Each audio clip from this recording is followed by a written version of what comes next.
जय हिंद दोस्तों, फिर से आपका स्वागत है हमारे इस घटनाचक्र के पूर्वावलोकन सीरीज में, जिसमें हम लोग भारतीय इतिहास कर रहे हैं। और ये हमारा कंटिन्यू सीरीज है। इस पहले हम लोगों ने प्राचीन भारत का इतिहास किया था, फिर मध्यकालीन भारत का इतिहास किया, अब आधुनिक भारत के इतिहास को भी हम लोग ने लगभग यह बुक कंप्लीट कर लिया है। आज हम लोग का 22वां नंबर चैप्टर 21वां नंबर चैप्टर होगा, कांग्रेस का लखनऊ अधिवेशन। और इसी तरह से यह बुक कंटिन्यू रहेगा और हम इसे समाप्त कर लेंगे। तो आपसे बस ये अनुरोध है कि अगर आप लोग हमारे चैनल पर नए हैं और अभी तक हमारे चैनल को सब्सक्राइब नहीं किया तो प्लीज़ प्लीज़ प्लीज़ इसे सब्सक्राइब करके हमें सपोर्ट करें और इस वीडियो को ज़्यादा से ज़्यादा लोगों तक पहुंचाए जो इस बार का 71 बीपीएससी प्री देने वाले या फिर टीआरई 7 टीआरई 4 देने वाले हैं बीपीएससी टीचर का, उन तक इस वीडियो को जरूर पहुंचाएंगे ताकि उन्हें इस वीडियो का पूरा लाभ मिल सके और आप भी इस वीडियो को ज़्यादा से ज़्यादा रिवाइज करें ताकि आपका रिवीजन अच्छे से हो सके और आप लोग एग्जाम में अच्छा परफॉर्म कर सके। आइए आज शुरू करते हैं आज का हमारा टॉपिक, जहाँ हम लोगों ने पिछले वीडियो लेक्चर में छोड़ा था। तो हमारा आज का टॉपिक यहाँ शुरू होगा, कांग्रेस का लखनऊ अधिवेशन। आइए शुरू करते पहले प्रश्न से, मगर शुरू करने से पहले फिर से आपसे अनुरोध रहेगा कि आप लोग अगर हमारे चैनल पर नए हैं और अभी तक हमारे चैनल को सब्सक्राइब नहीं किया तो प्लीज़ प्लीज़ प्लीज़ इसे सब्सक्राइब करके हमें सपोर्ट करें ताकि हम जब भी कोई नया वीडियो डालें तो इसे आप तक पहुँचाने में हमें आसानी हो। आइए पहला प्रश्न शुरू करते हैं। तो दिसंबर 1916 में इंडियन नेशनल कांग्रेस तथा इंडियन मुस्लिम लीग ने एक ही समय में अपने अधिवेशन आयोजित किए थे। तो सी ऑप्शन हो जाएगा लखनऊ में। दिसंबर 1916 में इंडियन नेशनल कांग्रेस तथा इंडियन मुस्लिम लीग ने एक ही समय में अधिवेशन आयोजित किए थे। कहाँ? तो सी ऑप्शन हो जाएगा लखनऊ में। अगला प्रश्न है, वर्ष 1916 में भारतीय राष्ट्रीय कांग्रेस के लखनऊ अधिवेशन की अध्यक्षता की थी। तो डी ऑप्शन हो जाएगा ए सी मजुमदार।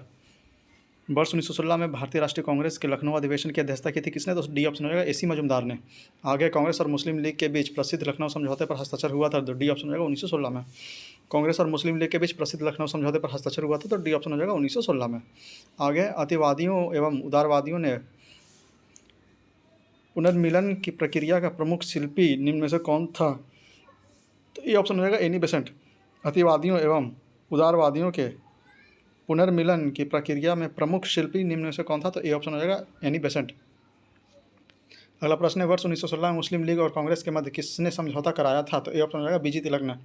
वर्ष 1916 में मुस्लिम लीग और कांग्रेस के मध्य किसने समझौता कराया था? तो ए ऑप्शन हो जाएगा बीजी तिलक ने। आगे कांग्रेस के वर्ष 1916 में लखनऊ अधिवेशन में कौन सा मुख्य दूरगामी परिणाम वाला निर्णय लिया गया था? तो ए ऑप्शन हो जाएगा मुस्लिम लीग की पृथक निर्वाचन क्षेत्र की मांग स्वीकार की।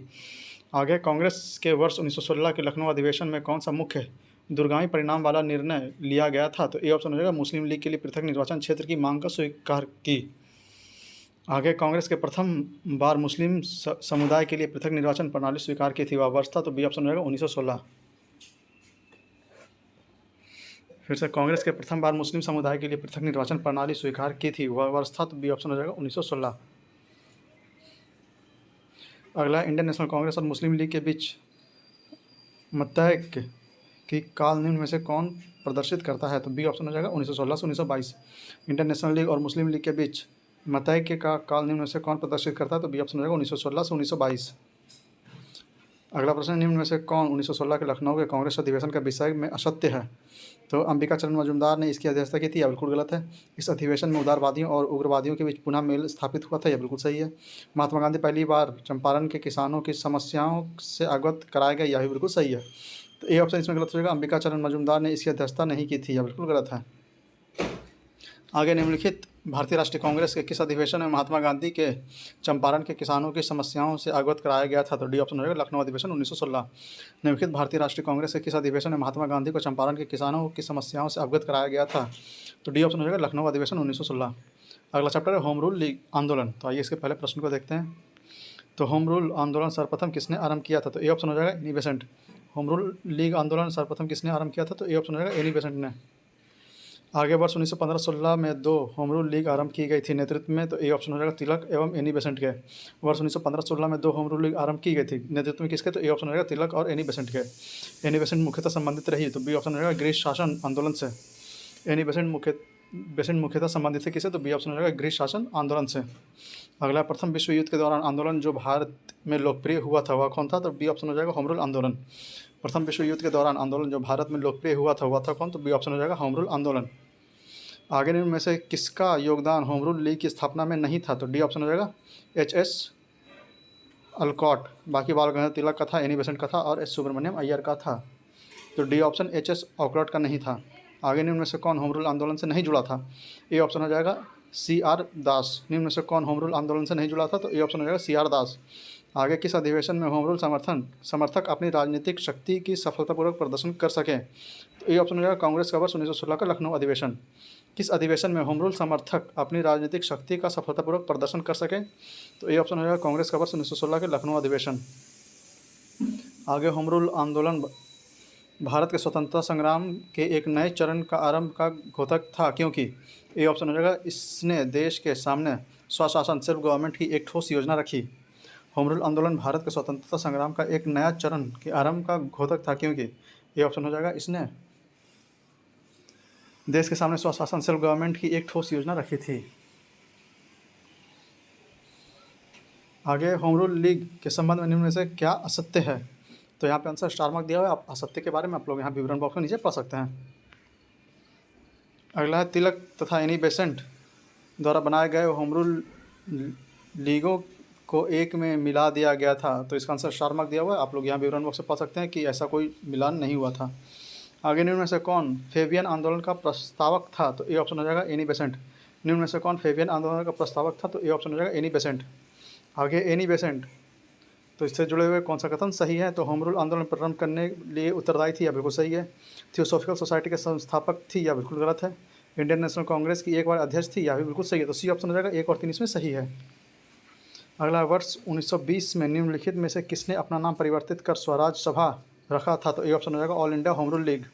वर्ष 1920 में निम्नलिखित में से किसने अपना नाम परिवर्तित कर स्वराज सभा रखा था? तो ए ऑप्शन हो जाएगा all India home rule league.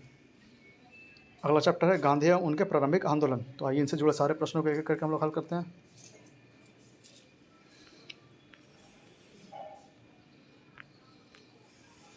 पहला प्रश्न, करमचंद गांधी दीवान थे? तो डी ऑप्शन हो जाएगा उपयुक्त में से सभी राज्यों के, मतलब पोरबंदर के, राजकोट के और बंकानेर के।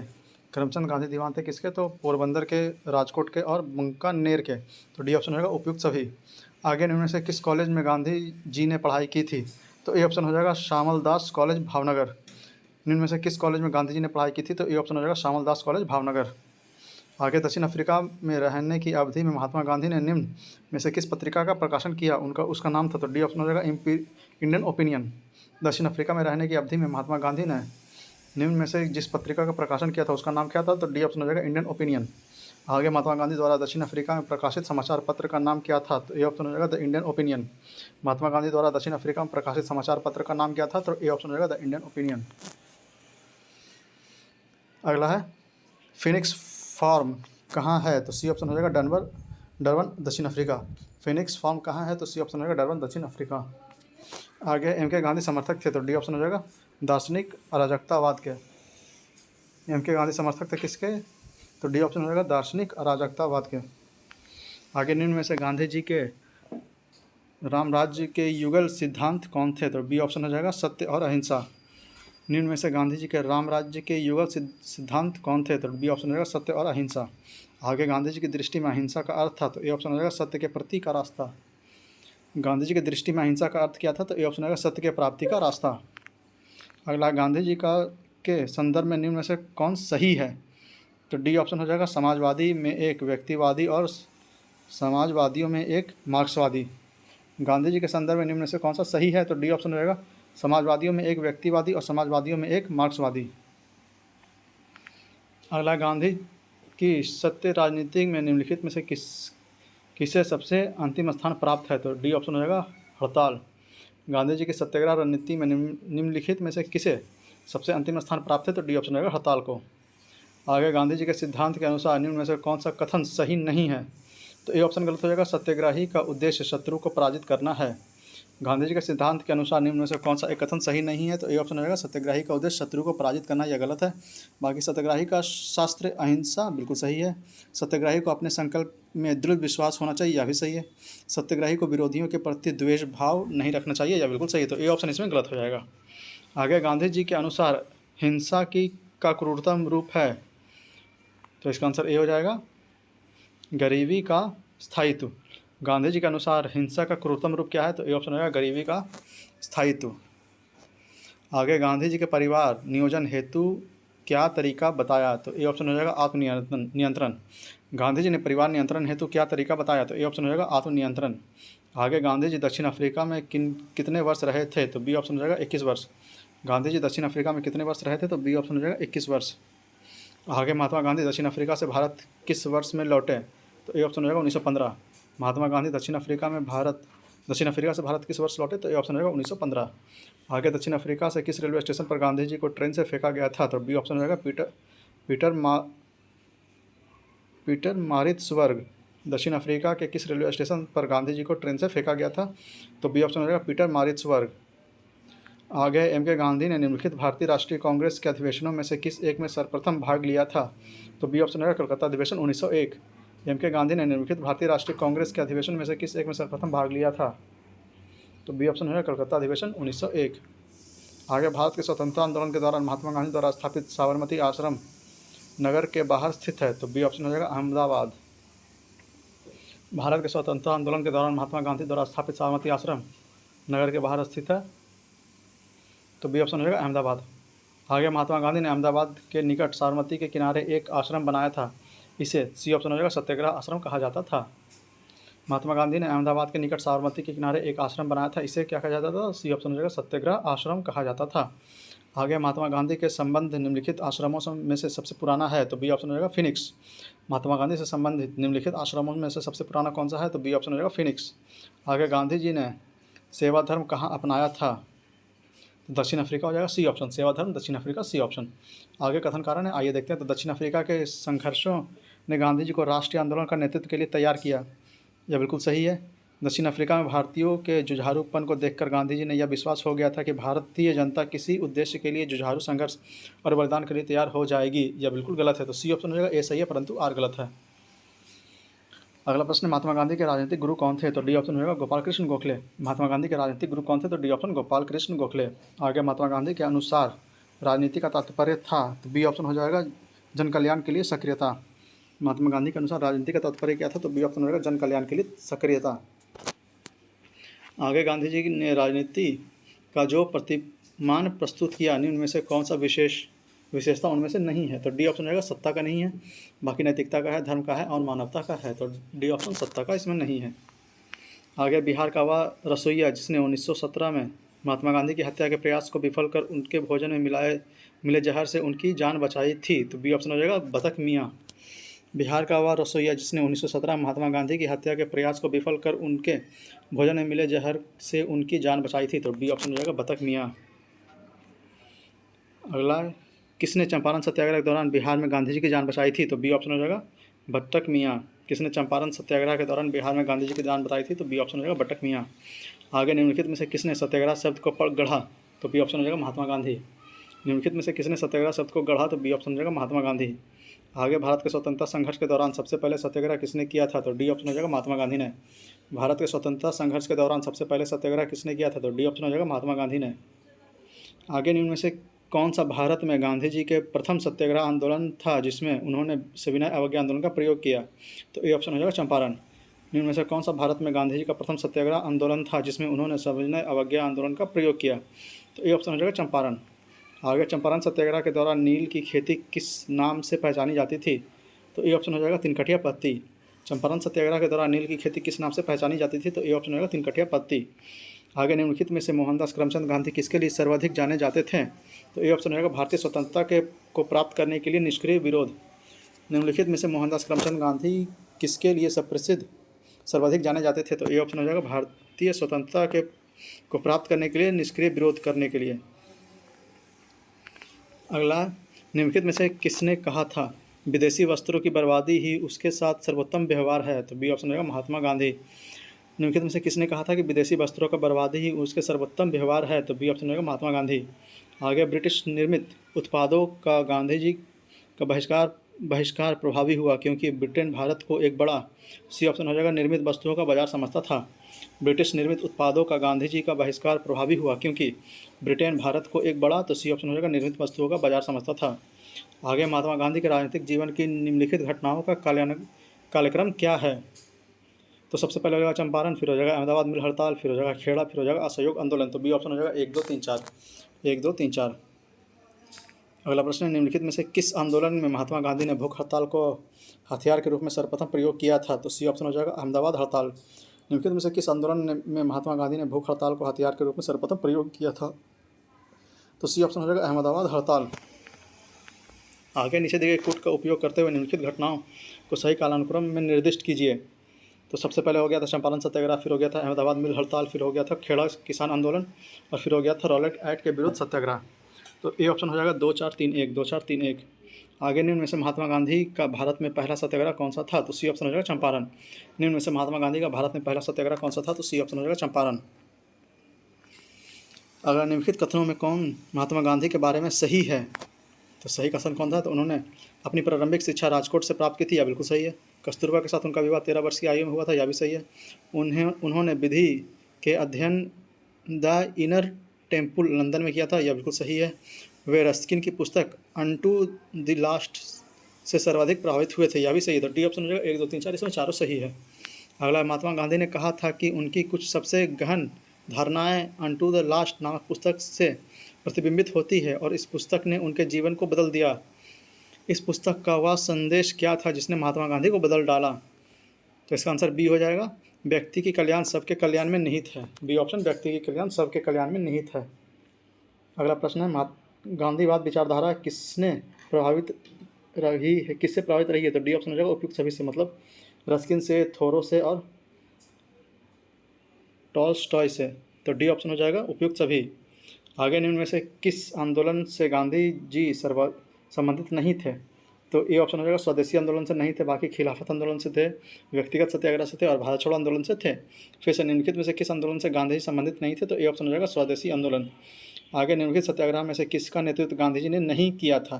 तो सी ऑप्शन हो जाएगा बरदौली। निम्नलिखित सत्याग्रह में से किसका नेतृत्व गांधी जी ने नहीं किया था? तो सी ऑप्शन हो जाएगा बरदौली। आगे निम्न कथन में से गांधी जी के संदर्भ में कौन सा सही है? तो जाति विहीन अछूतों की दशा में सुधार के लिए कठोर संघर्ष किया, यह बिल्कुल सही है। असहयोग आंदोलन शुरू किया, यह भी सही है। सविनय अवज्ञा आंदोलन शुरू किया, यह भी सही है। तो डी ऑप्शन हो जाएगा उपयुक्त सभी इसमें सही है। अगला, महात्मा गांधी को सर्वप्रथम राष्ट्रपिता किसने कहा था? तो डी ऑप्शन होगा सुभाष चंद्र बोस। महात्मा गांधी को सर्वप्रथम राष्ट्रपिता किसने कहा था? तो डी ऑप्शन सुभाष चंद्र बोस। आगे, गांधी के नाम के पहले महात्मा जोड़ा गया, तो ए ऑप्शन होगा चंपारण सत्याग्रह के दौरान। गांधी के नाम के पहले महात्मा जोड़ा गया, तो ए ऑप्शन होगा चंपारण सत्याग्रह के दौरान। निम्नलिखित में से किसने गांधी जी को सर्वप्रथम महात्मा के तौर पर संबोधित किया था? तो सी ऑप्शन होगा रविन्द्रनाथ टैगोर।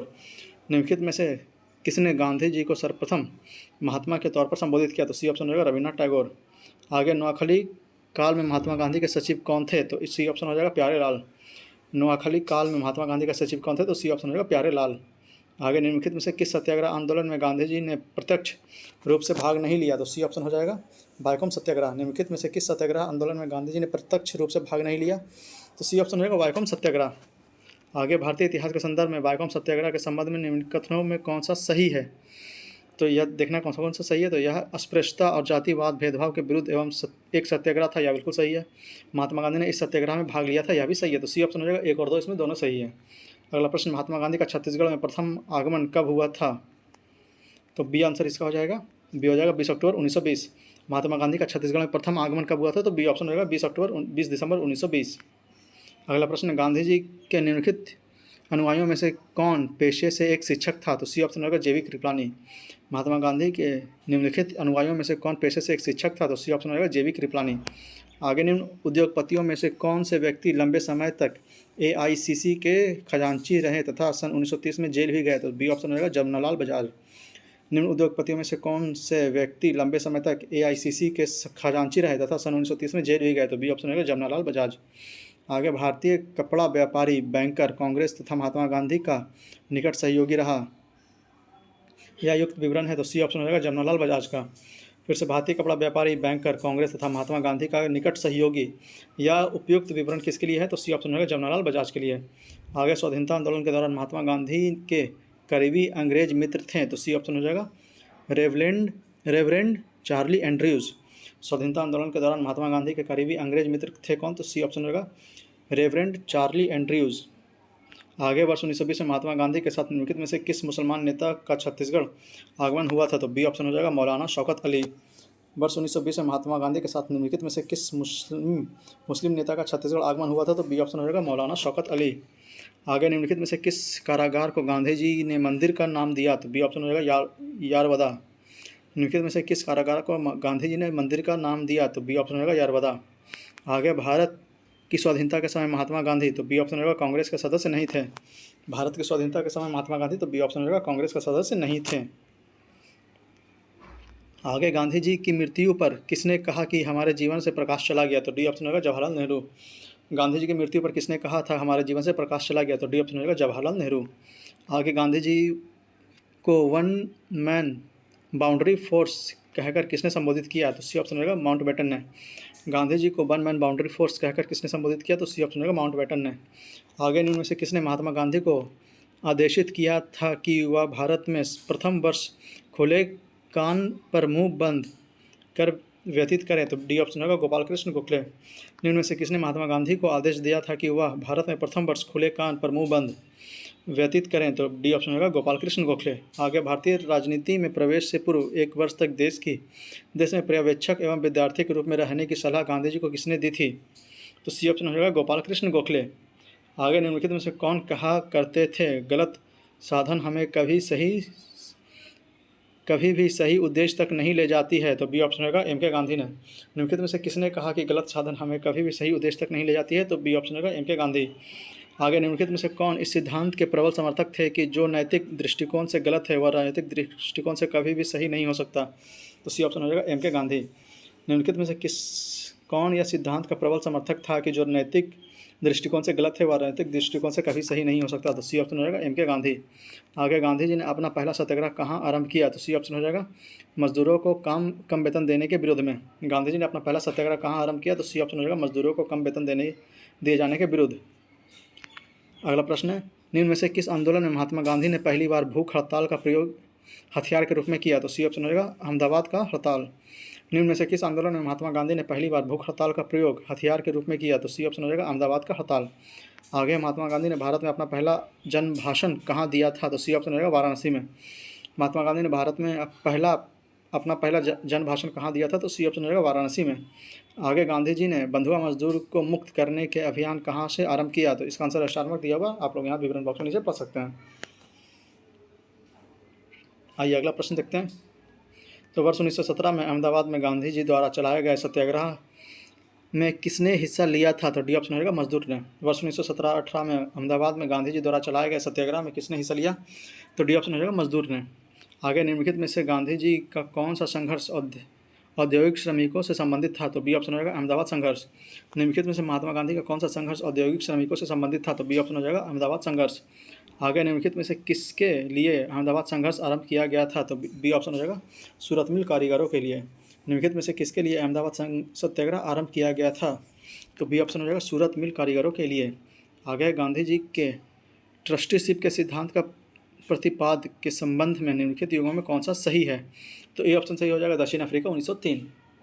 फिर से गांधी जी के ट्रस्टीशिप के सिद्धांत के प्रतिपाद के संबंध में निम्नलिखित युगों में कौन सा सही है? तो ए ऑप्शन हो जाएगा दक्षिण अफ्रीका 1903। अगला प्रश्न गांधीवादी अर्थव्यवस्था के विषय में निम्नलिखित कथनों में कौन सा कथन सही नहीं है? तो वे अहिंसा पर आधारित अर्थव्यवस्था पर बल देते थे, या बिल्कुल सही है। केंद्रीकरण, शोषण और असमानता जो जन्म देते हैं, अतएव अहिंसा सामाजिक संरचना केंद्रीकरण विरोधी है, या बिल्कुल सही है।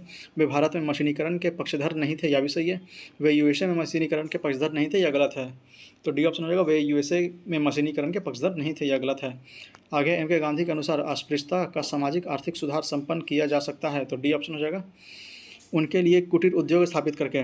एम के गांधी के अनुसार अस्पृश्यों का सामाजिक आर्थिक सुधार संपन्न किया जा सकता है। तो डी ऑप्शन होगा उनके लिए कुटीर उद्योग स्थापित करके। आगे गांधी इरविन समझौता, गांधीयन इनोवेशन गांधी जी का नवाचार से तात्पर्य है। तो डी ऑप्शन होगा कम निवेश से अधिक उत्पादन अधिक लोगों के लिए। फिर से गांधीयन इनोवेशन गांधी जी का नवाचार का तात्पर्य क्या है? तो डी ऑप्शन होगा कम निवेश से अधिक उत्पादन अधिक लोगों के लिए।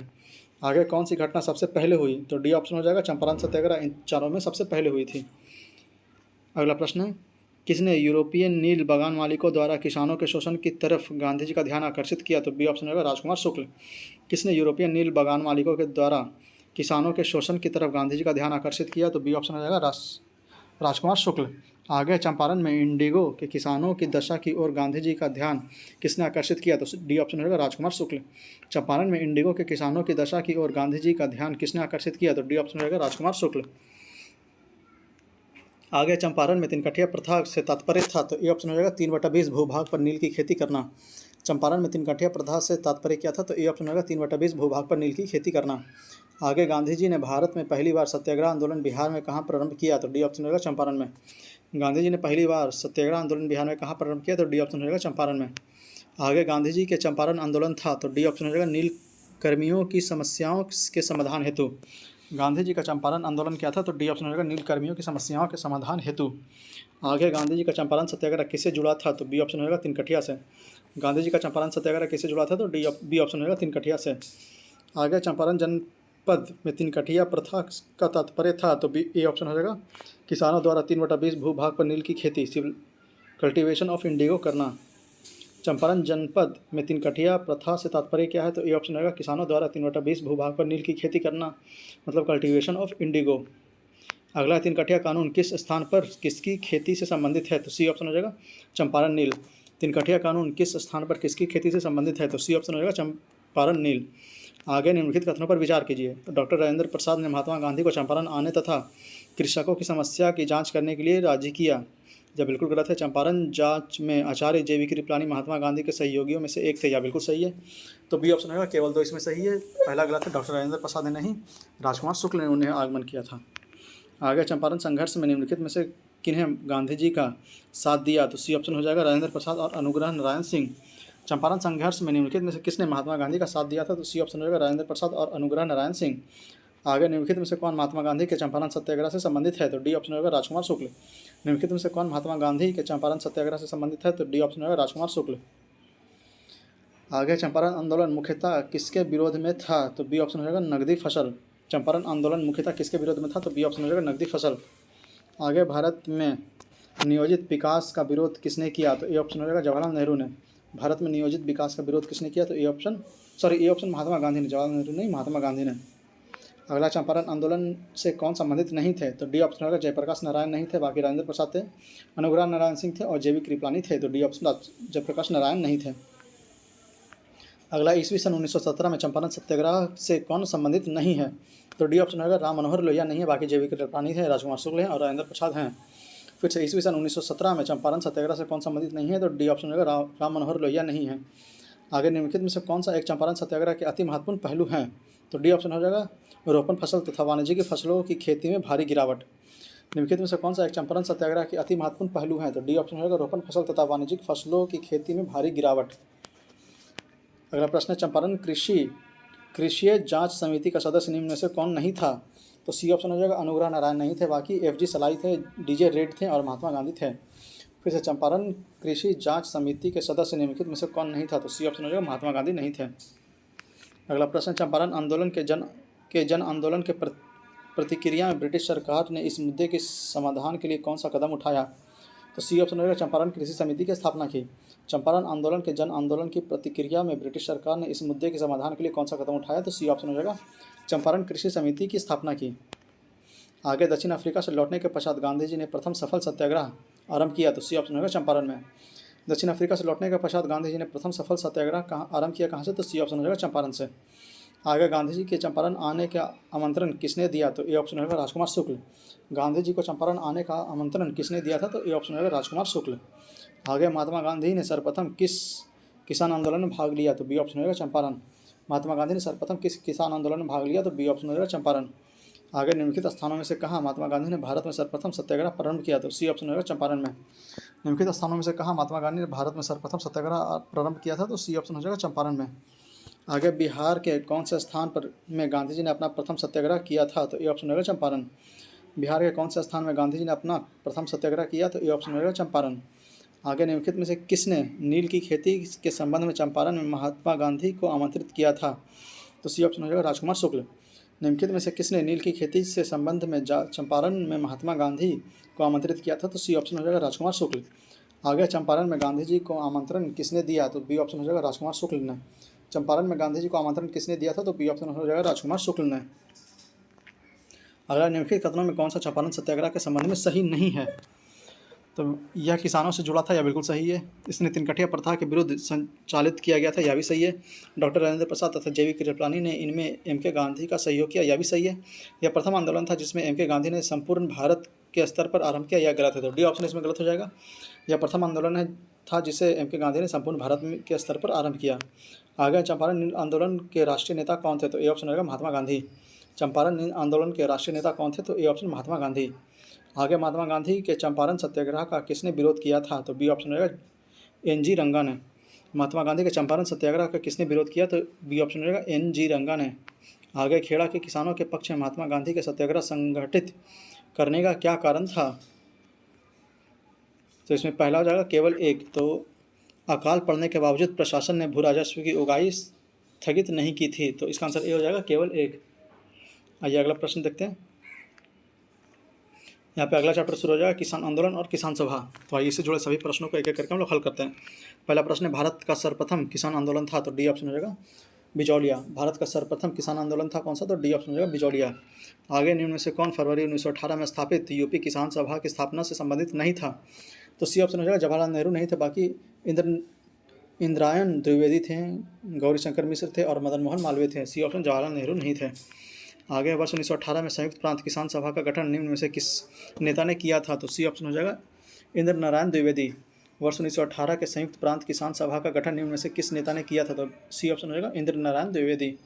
आगे नाई धोबी बंद सामाजिक बाइकआउट का एक स्वरूप था जो 1919 में, ए ऑप्शन हो जाएगा किसानों द्वारा प्रतापगढ़ जिले में चलाया गया था। नाई धोबी बंद सामाजिक बाइकआउट एक स्वरूप था जो 1919 में, ए ऑप्शन हो जाएगा किसानों द्वारा प्रतापगढ़ जिले में चलाया गया था। अगला है वह प्रदेश कौन था जहां बाबा रामचंद्र ने किसानों को संगठित किया? तो ए ऑप्शन होगा अवध। वह प्रदेश कौन था जहां बाबा रामचंद्र ने किसानों को संगठित किया? तो ए ऑप्शन होगा अवध। एक सन्यासी जो फिजी में एक गिरमटिया मजदूर के रूप में काम करने के बाद उस जिले में अपनी पीठ पर तुलसीदास रामायण की एक प्रति लेकर आया था, जिससे वह ग्रामीण श्रोताओं को छंद सुनाता था, या जिस किसान नेता का जिक्र है वह कौन है? तो ए ऑप्शन रहेगा बाबा रामचंद्र। बाबा रामचंद्र। अगला 1930 के दशक में देश में विभिन्न भागों में विभिन्न नेताओं द्वारा किसान आंदोलन चलाए गए थे। उनके प्रभाव क्षेत्र से सुमेलित कीजिए। तो यहाँ पर सुमेलित करने के लिए दिया हुआ, आइए मिलान करते हैं। तो सहजानंद सरस्वती हो जाएगा बिहार, खुदाई खिदमतगार हो जाएगा NWFC, स्वामी रामचंद्र हो जाएगा हैदराबाद, और अब्दुल हमीद हो जाएगा दक्षिण असम। तो बी ऑप्शन हो जाएगा 3-4-1-2, 3-4-1-2। अगला इनमें से कौन 1930 के दशक में किसान सभा आंदोलन से सक्रिय रूप से जुड़े थे? तो बी ऑप्शन होगा स्वामी सहजानंद। इनमें से कौन 1930 के दशक में किसान सभा आंदोलन से सक्रिय रूप से जुड़े थे? तो बी ऑप्शन हो जाएगा स्वामी सहजानंद। आगे अवध की एक आंदोलन का उद्देश्य क्या था? तो डी ऑप्शन हो जाएगा लगान के नकद में परिवर्तन। अवध के एक का आंदोलन का उद्देश्य क्या था? तो डी ऑप्शन हो जाएगा लगान का नकद में परिवर्तन। अगला प्रश्न, एक का आंदोलन का प्रारंभ किया गया था। तो डी ऑप्शन होगा उत्तर प्रदेश के हरदोई, बाराबांकी एवं अन्य स्थानों के किसानों द्वारा। एक का आंदोलन का प्रारंभ किया गया था। तो डी ऑप्शन होगा उत्तर प्रदेश के हरदोई, बाराबांकी एवं अन्य स्थानों के किसानों द्वारा। आगे बिहार प्रांतीय किसान सभा का गठन किसने किया? तो ए ऑप्शन हो जाएगा स्वामी सहजानंद सरस्वती। बिहार प्रांतीय किसान सभा का गठन किसने किया? तो ए ऑप्शन हो जाएगा स्वामी सहजानंद सरस्वती। आगे स्वामी सहजानंद सरस्वती ने एक पत्रिका का प्रकाशन किया जिसका नाम था, तो बी ऑप्शन हो जाएगा हुंकार। स्वामी सहजानंद सरस्वती ने एक पत्रिका का प्रकाशन किया जिसका नाम क्या था? तो बी ऑप्शन हो जाएगा हुंकार। आगे स्वामी सहजानंद निम्न में से किससे संबंधित थे? तो सी ऑप्शन हो जाएगा बिहार के किसान आंदोलन। स्वामी सहजानंद निम्न में से किससे संबंधित थे? तो सी ऑप्शन हो जाएगा बिहार के किसान आंदोलन। आगे अखिल भारतीय किसान सभा के प्रथम सत्र की अध्यक्षता किसने की? तो ए ऑप्शन होगा स्वामी सहजानंद ने। अखिल भारतीय किसान सभा के प्रथम सत्र की अध्यक्षता किसने की? तो ए ऑप्शन होगा स्वामी सहजानंद ने। आगे 1936 में लखनऊ में अखिल भारतीय किसान सभा का प्रथम अध्यक्ष किसे चुना गया? तो सी ऑप्शन हो जाएगा स्वामी सहजानंद सरस्वती। 1936 में लखनऊ में अखिल भारतीय किसान सभा का प्रथम अध्यक्ष किसे चुना गया? तो सी ऑप्शन होगा स्वामी सहजानंद सरस्वती। आगे लखनऊ में स्थापित अखिल भारतीय किसान कांग्रेस के महासचिव के रूप में निम्नलिखित में से किसे चुना गया था? तो बी ऑप्शन हो जाएगा NG रंगा को। लखनऊ में स्थापित अखिल भारतीय किसान कांग्रेस के महासचिव के रूप में निम्नलिखित में से किसे चुना गया था? तो बी ऑप्शन हो जाएगा NG रंगा। अखिल भारतीय किसान कांग्रेस का गठन किया गया था। तो ए ऑप्शन होगा 1936। अखिल भारतीय किसान कांग्रेस का गठन किया गया था। तो ए ऑप्शन हो जाएगा 1936। आगे वह कौन जगह थी जहां अखिल भारतीय किसान सभा का पहला अधिवेशन हुआ? तो सी ऑप्शन हो जाएगा लखनऊ। वह कौन जगह थी जहां अखिल भारतीय किसान सभा का पहला अधिवेशन हुआ? तो सी ऑप्शन होगा लखनऊ। अखिल भारतीय किसान सभा के संस्थापक अध्यक्ष थे। बी ऑप्शन होगा स्वामी सहजानंद सरस्वती। अखिल भारतीय किसान सभा के संस्थापक अध्यक्ष कौन थे? तो बी ऑप्शन हो जाएगा स्वामी सहजानंद सरस्वती। आगे स्वामी सहजानंद का संबंध था। तो सी ऑप्शन हो जाएगा बिहार के किसान आंदोलन के साथ। स्वामी सहजानंद का संबंध था किसके साथ? तो सी ऑप्शन हो जाएगा बिहार के किसान आंदोलन के साथ। आगे बिहार किसान सभा से जुड़ा था तो ई ऑप्शन रहेगा उपयुक्त में से कोई नहीं या उपयुक्त में से एक से अधिक। आगे स्वामी सहजानंद सरस्वती ने भूमि और जलमार्ग के राष्ट्रीयकरण की मांग के साथ अखिल भारतीय संयुक्त किसान सभा गठन किया, तो ये ऑप्शन हो जाएगा उनकी मृत्यु से ठीक पहले। स्वामी सहजानंद सरस्वती ने भूमि और जलमार्ग के राष्ट्रीयकरण की मांग के साथ अखिल भारतीय संयुक्त किसान संगठन किया, तो ये ऑप्शन रहेगा उनकी मृत्यु से ठीक पहले। अगला, निम्नलिखित में से किस एक कांग्रेसी नेता ने प्रथम अखिल भारतीय किसान सभा में भाग लिया था, तो ये ऑप्शन हो जाएगा जवाहरलाल नेहरू। निम्नलिखित में से किस कांग्रेसी नेता ने प्रथम अखिल भारतीय किसान सभा में भाग लिया था, तो ये ऑप्शन रहेगा जवाहरलाल नेहरू। आगे, इनमें से कौन बिहार में किसान आंदोलन से जुड़े थे, तो ये ऑप्शन रहेगा राजेंद्र प्रसाद। इनमें से कौन बिहार में किसान आंदोलन के साथ जुड़े थे, तो ये ऑप्शन हो जाएगा राजेंद्र प्रसाद। आगे मिलान करने के लिए, तो आइए मिलान देखते हैं इसका। बारदोली सत्याग्रह हो जाएगा सरदार वल्लभ भाई पटेल। भारतीय किसान संस्थान हो जाएगा NG रंगा। बंगाल प्रजा पार्टी हो जाएगा फजलुल हक। और बर्खास्त संघर्ष हो जाएगा स्वामी श्रद्धानंद सरस्वती। तो बी ऑप्शन हो जाएगा 2-4-3-1, 2-4-3-1। अगला प्रश्न है, बारदोली सत्याग्रह का सफल नेतृत्व किसने किया, तो ये ऑप्शन रहेगा वल्लभ भाई पटेल।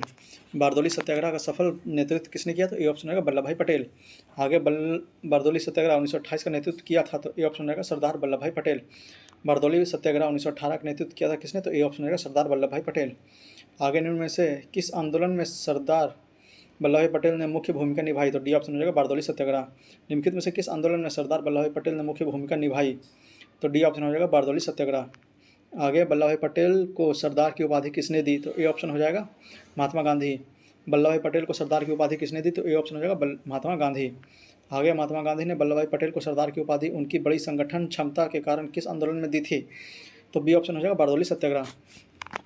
महात्मा गांधी ने वल्लभ भाई पटेल को सरदार की उपाधि उनकी बड़ी संगठन क्षमता के कारण किस आंदोलन में दी थी, तो बी ऑप्शन हो जाएगा बारदोली सत्याग्रह। आगे, बंगाल में तिभागा किसान आंदोलन से की क्या मांग थी, तो ए ऑप्शन हो जाएगा जमींदारों की हिस्सेदारी को फसल के आधे भाग से कम करके 1/3 करना। बंगाल के तिभागा किसान आंदोलन की क्या मांग थी, तो ए ऑप्शन हो जाएगा जमींदारों की हिस्सेदारी को फसल के आधे भाग से कम करके 1/3 करना। आगे है, तिभागा आंदोलन वर्ष 1946 में बंगाल में आरंभ हुआ, तो बी ऑप्शन हो जाएगा किसान सभा के नेतृत्व में। तिभागा आंदोलन वर्ष 1946 में बंगाल में आरंभ हुआ, तो बी ऑप्शन हो जाएगा किसान सभा के नेतृत्व में। अगला प्रश्न है, भूदान आंदोलन का सर्वप्रथम प्रारंभ किस राज्य में हुआ था, तो ए ऑप्शन हो जाएगा आंध्र प्रदेश में। भूदान आंदोलन का सर्वप्रथम प्रारंभ किस राज्य में हुआ था, तो ए ऑप्शन हो जाएगा आंध्र प्रदेश में। आगे, आचार्य विनोबा भावे के भूदान आंदोलन के प्रारंभ में निम्नलिखित स्थानों में कौन सा एक उससे संबंधित था, तो ए ऑप्शन हो जाएगा पोचमपल्ली। आचार्य विनोबा भावे के भूदान आंदोलन के प्रारंभ में निम्नलिखित स्थानों में से कौन एक उससे संबंधित था, तो सी ऑप्शन हो जाएगा पोचमपल्ली। आगे, भूदान आंदोलन की शुरुआत हुई थी, तो सी ऑप्शन हो जाएगा आंध्र प्रदेश राज्य में। भूदान आंदोलन की शुरुआत हुई थी, तो सी ऑप्शन हो जाएगा आंध्र प्रदेश राज्य में। आगे, भूदान आंदोलन किसने प्रारंभ किया, तो सी ऑप्शन हो जाएगा विनोबा भावे। भूदान आंदोलन किसने प्रारंभ किया, तो सी ऑप्शन विनोबा भावे। अगला चैप्टर है ट्रेड यूनियन एवं साम्यवादी दल। तो आइए इसके पहले प्रश्न को देखते हैं। भारत में 1918 में प्रथम मजदूर संघ की स्थापना की थी, तो बी ऑप्शन हो जाएगा BP वाडिया ने। भारत में 1918 में प्रथम मजदूर संघ की स्थापना की, तो बी ऑप्शन हो जाएगा BP वाडिया ने। आगे, निम्नलिखित में से किसने अहमदाबाद टेक्सटाइल लेबर एसोसिएशन की स्थापना की, तो ए ऑप्शन हो जाएगा महात्मा गांधी। निम्नलिखित में से किसने अहमदाबाद टेक्सटाइल लेबर एसोसिएशन की स्थापना की, तो ए ऑप्शन हो जाएगा महात्मा गांधी। भारत ट्रेड यूनियन कांग्रेस का पहले अध्यक्ष कौन थे, तो सी ऑप्शन हो जाएगा लाला लाजपत राय। भारत ट्रेड यूनियन कांग्रेस के पहले अध्यक्ष कौन थे, तो सी ऑप्शन हो जाएगा लाला लाजपत राय। आगे, बम्बई अखिल भारतीय व्यापार संघ कांग्रेस की स्थापना कब हुई, तो ए ऑप्शन हो जाएगा सन 1920 में। बम्बई में अखिल भारतीय व्यापार संघ कांग्रेस की स्थापना कब हुई, तो ए ऑप्शन हो जाएगा सन 1920 में। आगे, अखिल भारतीय ट्रेड यूनियन कांग्रेस के 1920 में बम्बई में हुए प्रथम अधिवेशन की अध्यक्षता की थी, तो सी ऑप्शन हो जाएगा लाला लाजपत राय ने। अखिल भारतीय ट्रेड यूनियन कांग्रेस के 1920 में बम्बई में हुए प्रथम अधिवेशन की अध्यक्षता की थी, तो सी ऑप्शन हो जाएगा लाला लाजपत राय ने। आगे, वर्ष 1920 में आयोजित all India trade union Congress के उद्घाटन सत्र की अध्यक्षता किसने की थी, तो ए ऑप्शन होगा लाला लाजपत राय। वर्ष 1920 में आयोजित all India trade union Congress के उद्घाटन सत्र की अध्यक्षता किसने की, तो ए ऑप्शन हो जाएगा लाला लाजपत राय। आगे, वर्ष 1920 में नागपुर में संपन्न all India trade union Congress की अध्यक्षता किसने की, तो ए ऑप्शन होगा जवाहरलाल नेहरू। वर्ष 1929 में नागपुर में संपन्न all India trade union Congress की अध्यक्षता किसने की, तो ए ऑप्शन होगा जवाहरलाल नेहरू। आगे, निम्नलिखित में से कौन वर्ष 1929 में अखिल भारतीय ट्रेड यूनियन कांग्रेस के अध्यक्ष थे, तो सी ऑप्शन हो जाएगा जवाहरलाल नेहरू। निम्नलिखित में से कौन वर्ष 1929 में अखिल भारतीय ट्रेड यूनियन कांग्रेस के अध्यक्ष थे, तो सी ऑप्शन हो जाएगा जवाहरलाल नेहरू। आगे, कम्युनिस्ट इंटरनेशनल के सदस्य बनने वाले पहले भारतीय कौन थे, तो ए ऑप्शन हो जाएगा M.N. रॉय। कम्युनिस्ट इंटरनेशनल के सदस्य बनने वाले पहले भारतीय कौन थे, तो ए ऑप्शन हो जाएगा M.N. रॉय। आगे अक्टूबर 1920 में भारतीय कम्युनिस्ट पार्टी की स्थापना के लिए ताशकंद में एकत्र हुए भारतीयों के समूह के मुखिया निम्नलिखित में से कौन थे? तो डी ऑप्शन हो जाएगा एस एन रॉय। अक्टूबर 1920 में भारतीय कम्युनिस्ट पार्टी की स्थापना के लिए ताशकंद में एकत्र हुए भारतीयों के समूह में मुखिया निम्नलिखित में से कौन थे? तो डी ऑप्शन हो जाएगा एम एन रॉय। आगे कानपुर षड्यंत्र मुकदमा किस आंदोलन के नेताओं के विरुद्ध था? तो सी ऑप्शन हो जाएगा साम्यवादी आंदोलन। कानपुर षड्यंत्र मुकदमा किस आंदोलनों के नेताओं के विरुद्ध था? तो सी ऑप्शन हो जाएगा साम्यवादी आंदोलन। आगे निम्नलिखित में से किस केस की समस्त संसार में चर्चा हुई और अभियुक्तों के समर्थन में Albert Einstein, H G. Wells, Harold Laski तथा रूजवेल्ट ने सहानुभूतिपूर्ण टिप्पणियां की? तो सी ऑप्शन रहेगा मेरठ षड्यंत्र मुकदमा। आगे ट्रेड यूनियन आंदोलन के क्रांतिकारी चरण का समय था? तो बी ऑप्शन हो जाएगा 1926 से 1939। ट्रेड यूनियन आंदोलन के क्रांतिकारी चरण का समय था क्या? तो बी ऑप्शन हो जाएगा 1926 से 1939। आगे वर्ष 1940 में रेडिकल डेमोक्रेटिक पार्टी का गठन किया गया था? तो बी ऑप्शन हो जाएगा एम एन रॉय द्वारा। वर्ष 1940 में रेडिकल डेमोक्रेट पार्टी का गठन किया गया था? तो बी ऑप्शन हो जाएगा एम एन रॉय द्वारा। आगे सोमेंद्र नाथ टैगोर द्वारा स्थापित दल का क्या नाम था? तो बी ऑप्शन हो जाएगा क्रांतिकारी साम्यवाद दल। सोमेंद्र नाथ टैगोर द्वारा स्थापित दल का क्या नाम था? तो बी ऑप्शन होगा क्रांतिकारी साम्यवादी दल। अगला चैप्टर है रॉलेट एक्ट और जलियांवाला बाग हत्याकांड 1919। तो आइए इसके प्रश्नों को एक एक करके हल करते हैं। तो भारतीय स्वतंत्रता संग्राम के दौरान रॉलेट एक्ट ने किस कारण से सार्वजनिक रोष उत्पन्न किया? तो सी ऑप्शन हो जाएगा इनमें लोगों को बिना मुकदमा चलाए जेल भेजने के लिए अधिकृत किया। भारतीय स्वतंत्रता संग्राम के दौरान रॉलेट एक्ट ने किस कारण से सार्वजनिक रोष उत्पन्न किया? तो सी ऑप्शन हो जाएगा इसने लोगों को बिना मुकदमा चलाए जेल भेजने के लिए अधिकृत किया। आगे रॉलेट एक्ट लाने के क्या प्रयोजन था? तो बी ऑप्शन हो जाएगा भारतीय एवं राष्ट्रीय एवं क्रांतिकारी गतिविधियों पर रोक लगाना। रॉलेट एक्ट लाने का क्या प्रयोजन था? तो बी ऑप्शन हो जाएगा राष्ट्रीय एवं क्रांतिकारी गतिविधियों पर रोक लगाना। आगे रॉलेट एक्ट भारत में लागू किया गया था? तो बी ऑप्शन हो जाएगा सन 1919 में। रॉलेट एक्ट भारत में लागू किया गया था कब? तो बी ऑप्शन होगा सन 1919 में। आगे रॉलेट एक्ट का लक्ष्य था? तो इसका आंसर बी हो जाएगा बिना मुकदमा चलाए बंदी बनाना और मुकदमाओं की सुनवाई संक्षिप्त प्रक्रिया द्वारा। रॉलेट एक्ट का लक्ष्य क्या था? तो बी ऑप्शन हो जाएगा बिना मुकदमा चलाए बंदी बनाना और मुकदमों की सुनवाई संक्षिप्त प्रक्रिया करना। आगे रॉलेट सत्याग्रह के संदर्भ में निम्न में से कौन सा कथन सही है? तो सही कथन देखना कौन कौन सा है। तो रॉलेट अधिनियम सेडिशन कमेटी की सिफारिश पर आधारित थी, या बिल्कुल सही है। रॉलेट सत्याग्रह में गांधी जी ने होम रूल लीग का उपयोग करने का प्रयास किया, यह भी सही है। साइमन कमीशन के आगमन के विरुद्ध हुए प्रदर्शन रॉलेट सत्याग्रह के साथ हुआ, यह बिल्कुल गलत है। तो बी ऑप्शन इसमें सही हो जाएगा। 1 और 2 इसमें सही है, तीसरा स्टेटमेंट गलत था। अगला जब रॉलेट एक्ट पारित हुआ उस समय भारत का वायसराय कौन था? तो सी ऑप्शन हो जाएगा लॉर्ड चेम्सफोर्ड। जब रॉलेट एक्ट पारित हुआ उस समय भारत का वायसराय कौन था? तो Lord Chelmsford, C option. Rowlatt Act किस वायसराय के काल में पारित हुआ? तो सी ऑप्शन होगा लॉर्ड चेम्सफोर्ड। रॉलेट एक्ट किस वायसराय के काल में पारित हुआ? सी ऑप्शन हो जाएगा लॉर्ड चेम्सफोर्ड। आगे रॉलेट एक्ट का भारतीय राष्ट्रीय कांग्रेस ने विरोध किया क्योंकि इसका लक्ष्य था? तो ए ऑप्शन हो जाएगा व्यक्तिगत स्वतंत्रता को सीमित करना। रॉलेट एक्ट का भारतीय राष्ट्रीय कांग्रेस ने विरोध किया क्योंकि इसका लक्ष्य था? तो ए ऑप्शन हो जाएगा व्यक्तिगत स्वतंत्रता को सीमित करना। आगे रॉलेट सत्याग्रह के बारे में निम्नलिखित कथनों पर विचार कीजिए। तो उपयुक्त में से कौन सा कथन सही है यह देखना है। तो रॉलेट सत्याग्रह ब्रिटिश सरकार के खिलाफ पहला अखिल भारतीय संघर्ष साबित हुआ, हालांकि वह काफ़ी हद तक शहरों तक ही सीमित था, यह बिल्कुल सही है। फिर रॉलेट एक्ट ने अभिव्यक्ति की स्वतंत्रता जैसे मौलिक अधिकारों पर अंकुश लगाया और पुलिस की शक्तियों को मजबूत किया, यह भी सही है। तो ये ऑप्शन रहेगा कथन ए और कथन 2 दोनों सही है।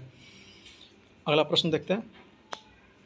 तो अखिल भारतीय राजनीति में गांधी जी का पहला साहसिक कदम था? तो बी ऑप्शन रहेगा रॉलेट सत्याग्रह। अखिल भारतीय राजनीति में गांधी जी का पहला साहसिक कदम क्या था? तो बी ऑप्शन हो जाएगा रॉलेट सत्याग्रह। आगे रॉलेट एक्ट के विरोध में किसने लगान न देने का आंदोलन चलाने का सुझाव दिया? तो डी ऑप्शन हो जाएगा स्वामी श्रद्धानंद। रॉलेट एक्ट के विरोध में किसने लगान न देने के आंदोलन चलाने का सुझाव दिया? तो डी ऑप्शन हो जाएगा स्वामी श्रद्धानंद। आगे the article and revolutionary crime act 1916 को सामान्य बोलचाल में क्या कहा जाता था? तो ए ऑप्शन हो जाएगा रॉलेट एक्ट।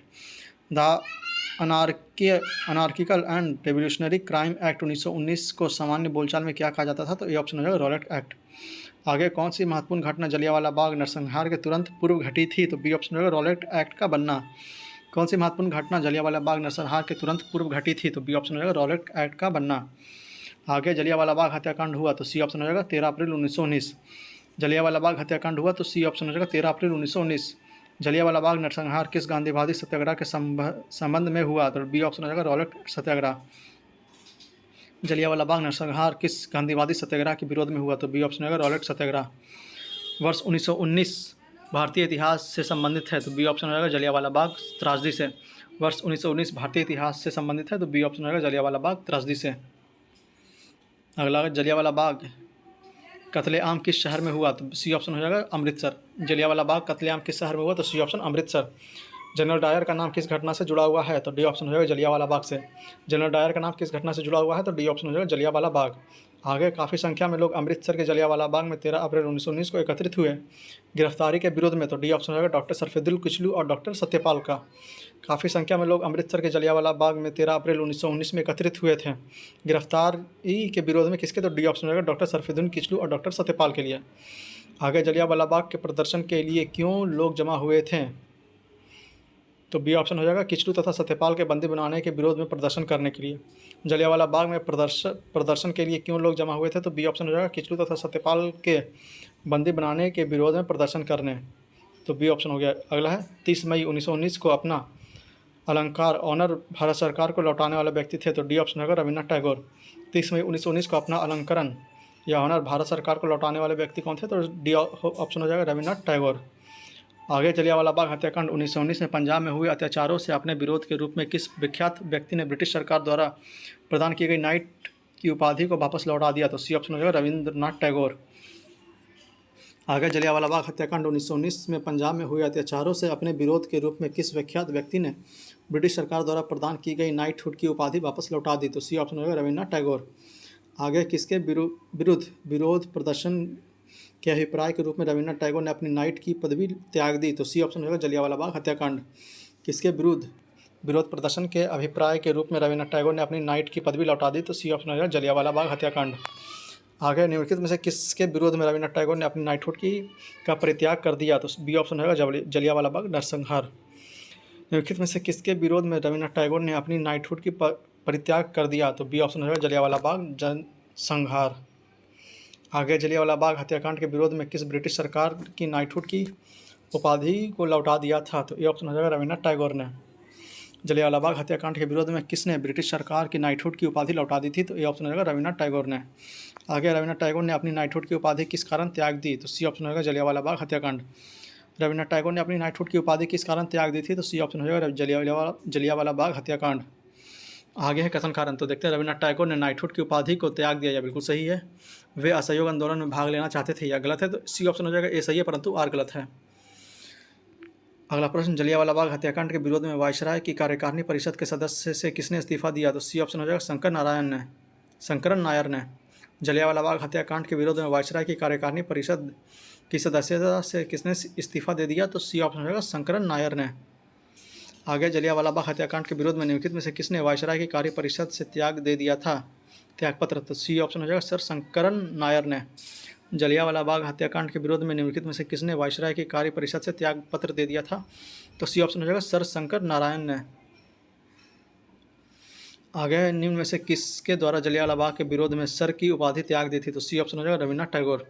निम्नलिखित में से किसके द्वारा जलियांवाला बाग के विरोध में सर की उपाधि त्याग दी थी? तो सी ऑप्शन होगा रविन्द्रनाथ टैगोर।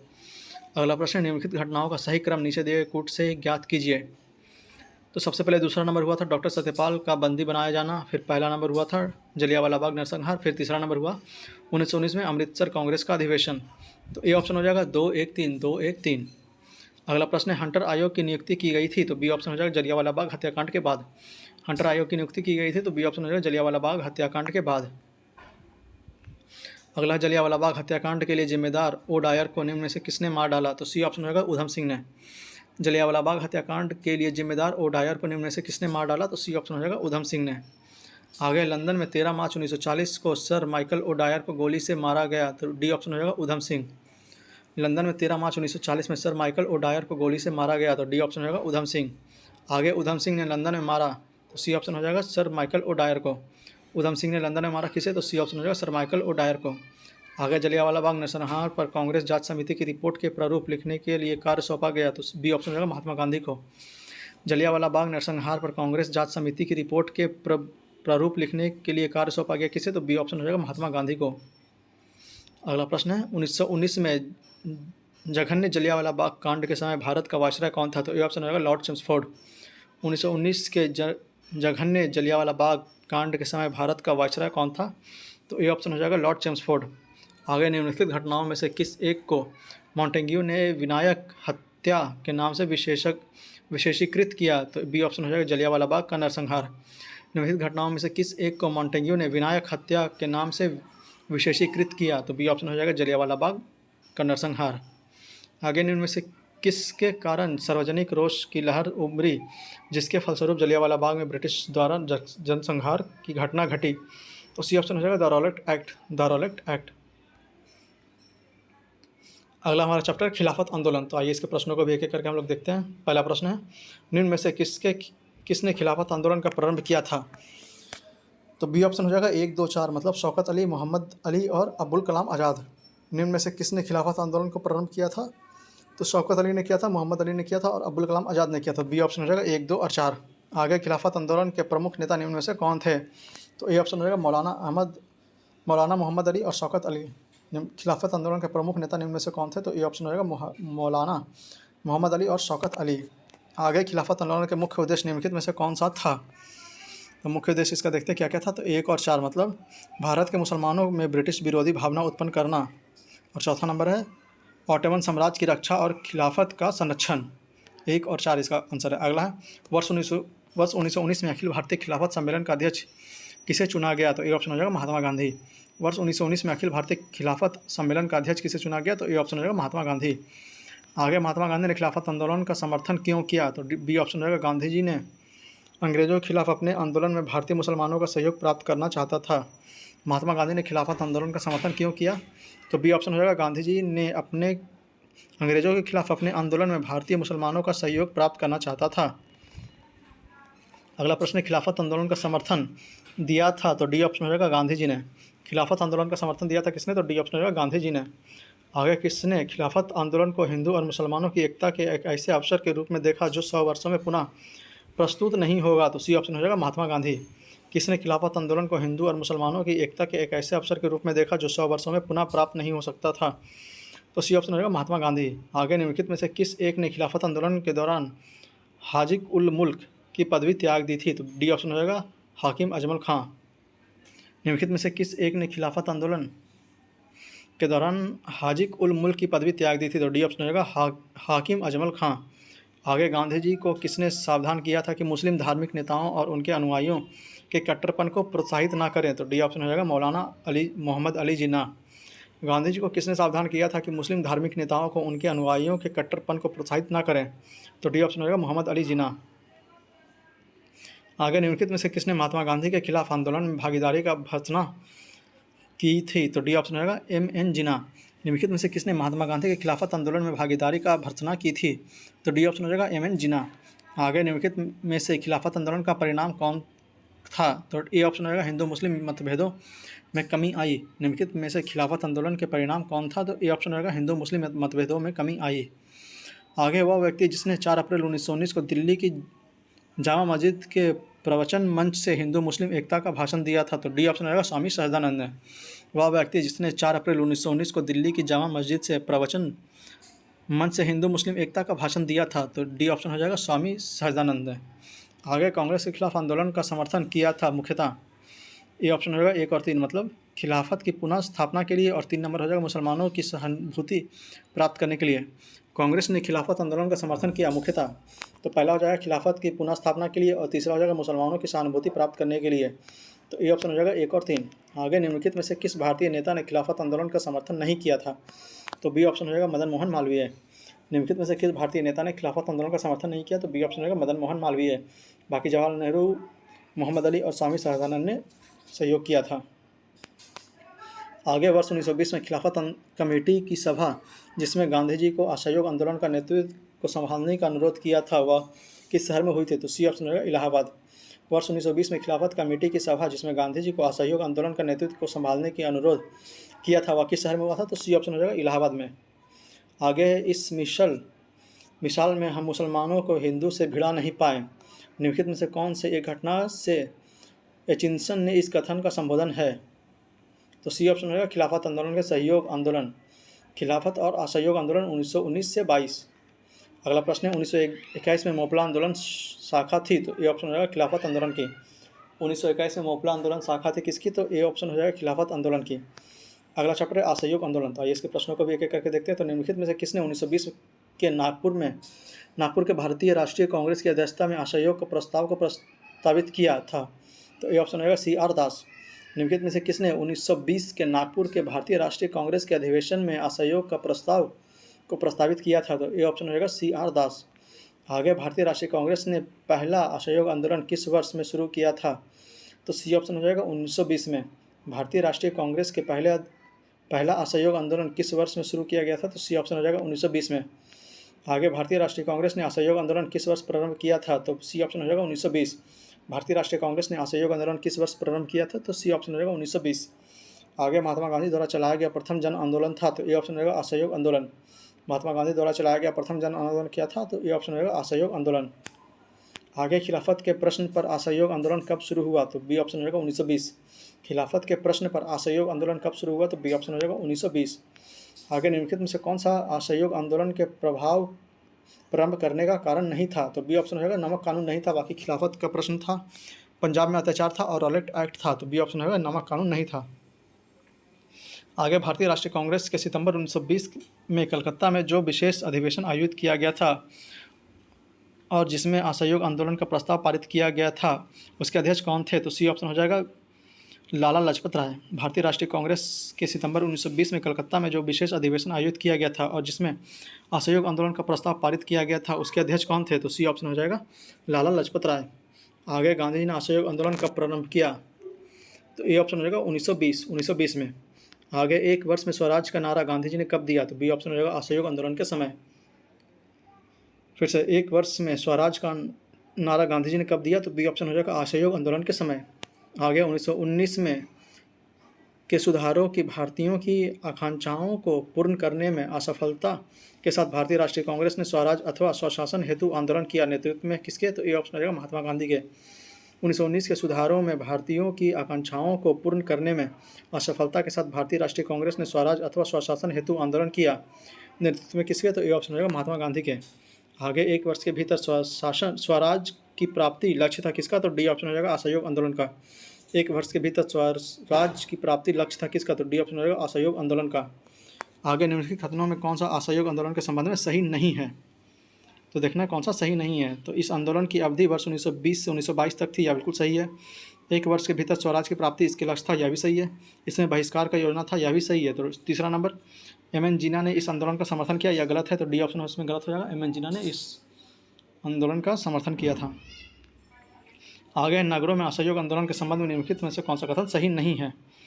तो आंदोलन में केवल उच्च जातियों और अमीरों ने भाग लिया, यह बिल्कुल गलत है। मद्रास के जस्टिन पार्टी द्वारा भी काउंसिल के चुनाव का बहिष्कार किया गया, यह बिल्कुल गलत है। हजारों छात्रों ने सरकारी नियंत्रण वाले स्कूल को छोड़ दिया। प्रधानाध्यापकों और शिक्षकों ने इस्तीफा दे दिया और वकीलों ने अपनी प्रैक्टिस छोड़ दी, यह बिल्कुल सही है। तो ये ऑप्शन इसमें हो जाएगा, 1 और 2 इसमें गलत है, तीसरा स्टेटमेंट इसमें सही है। अगला प्रश्न है, गांधी जी के असहयोग आंदोलन में लोगों के शराब से परहेज करने का आग्रह किया था, फलस्वरूप सरकार ने राजस्व में भारी कमी आई। एक प्रदेश की सरकार ने लोगों को फिर से शराब पीने के प्रेरित करने के लिए प्रमुख व्यक्तियों की एक सूची प्रस्तुत की जो शराब पीते थे। उस प्रदेश का नाम बताइए। तो बी ऑप्शन हो जाएगा बिहार। वह बिहार की सूची जारी किया था। आगे नीचे कथनों पर ध्यान दीजिए। असहयोग आंदोलन में कौन कौन सा इसमें सही है देखना है। तो कांग्रेस सर्वप्रथम जन आंदोलन बनी, यह बिल्कुल सही है। हिंदू मुस्लिम एकता में वृद्धि हुई, यह भी सही है। जनता के मन में ब्रिटिश शक्ति का भय हटा, यह भी सही है। ब्रिटिश की सरकार भारतीयों को राजनीतिक रियायतें देने में राजी हुई, यह गलत है। तो बी ऑप्शन हो जाएगा 1, 2, 3 इसमें सही है, चौथा नंबर स्टेटमेंट गलत था। अगला प्रश्न, ब्रिटिश सरकार ने महात्मा गांधी को जो उपाधि दी थी और जिसे उन्होंने असहयोग आंदोलन में वापस कर दिया वह था। तो बी ऑप्शन हो जाएगा कैसरे हिंद।